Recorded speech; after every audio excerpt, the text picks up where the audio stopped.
everyone, it's Miss Ava, and I'm reading The Lion Inside by Rachel Bright and Jim Field. In a dry, dusty place where the sand sparkled gold stood a mighty flat rock, all craggly and old. And under that rock, in a tiny full house, lived the littlest, quietest, meekest brown mouse. There's his house.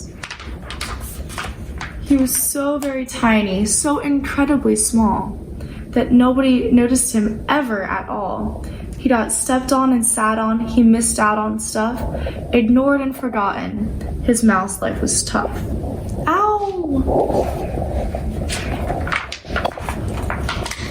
Meanwhile, far above, on top of the rock, times were quite different. It was Lion o'clock. This huge, toothy creature made sure everyone saw how important he was by how loud he could roar. He was head of the pack. He was shouty and proud. He loved flexing his biceps and wowing the crowd. Yes, all were impressed by this mighty king cat. If only, thought Mouse, I could be more like that. Then late one dark night in his tiny mouse bed, the cleverest thought popped into his head. He leaped up in the darkness and held up a paw. "I've got it," he said. "What I need is a roar." I mean, what if this mouse with the weeniest squeak were a little more grrr and a little less meek? Well, he'd still be the smallest of fuzzy brown mice, but he'd make friends and join in, and life would be nice. Yes, thought the mouse, I must find how. I will learn how to roar, and I will learn it now. But it wouldn't be easy. There was only one beast who could teach him this thing, but might make him a feast. It was time to be strong, take a chance after all. Forever was such a long time to feel small. So he made himself brave, and he thought like a winner. He set off for the top, hoping not to be dinner. It felt like the scariest thing he could do, but if you want these things to change, you first have to change you.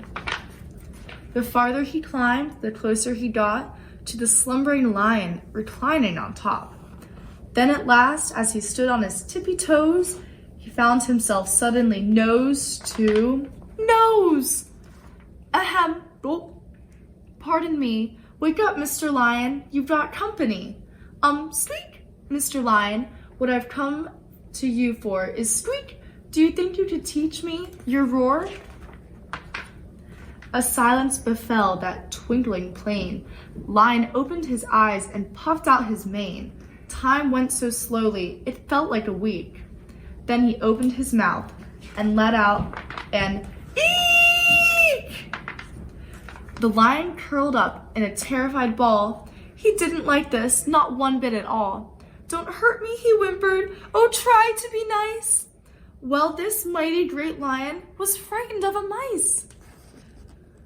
"Don't worry," Mouse peeped. "I'm here as a friend. Let's hang out together, be pals to the end." That was a magical moment for sure, when the mouse didn't feel at all small anymore. He had found his true voice and learned to speak out, and for that, you don't need to roar or to shout. And from that day and always, the two were a pair. They both liked that rock better, now that rock was to share. The mouse, while still little, felt big in his head, and Lion, he still roared, but with laughter instead. Yes, that day they both learned that no matter your size, we all have a mouse and a lion inside.